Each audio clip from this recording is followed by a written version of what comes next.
Some things come naturally. Others we have to learn with time and experience. I got my most blunt lesson in this when my brother, Bob, died, and I discovered just how powerful family can be. My brother died in a car crash while on a road trip with his wife and two kids, and it threw my family into utter turmoil. My parents were unnerved and in absolute depression, and my older siblings who had grown up with him were left too shell shocked to do much of anything. This put me in a position of responsibility that I had never been in before, but also left me questioning, why me, and will our family ever be the same again? I remember immediately after we got the news. Straight away, my parents started calling everybody they knew to spread the word, though I quickly took over the job of punching in the numbers as my mom was crying too much to properly see the digits.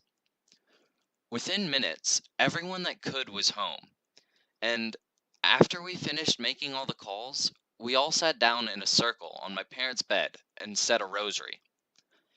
It obviously couldn't bring him back, and the prayer itself could only marginally comfort.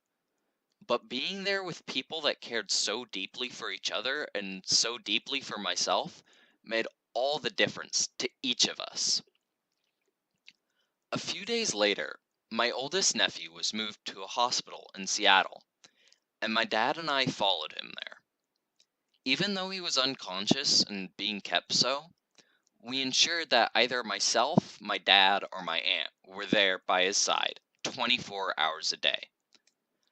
I don't know if there was any way he could have known we were there, and I'm not even sure if we were there for him or there for ourselves, but somehow some comfort and solace was found in being there with him. Even with all the bruising and equipment hooked up to him, it was clear that somewhere in there was the bright, shining boy that was always happy to see his family. It's been 4 years since that fateful day when my life got thrown in a direction I never could have predicted.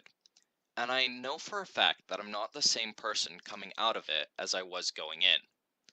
I still see my mom cry on occasion, though not as much as before, and I myself still struggle with bouts of not necessarily depression, but questioning if it's all worth it.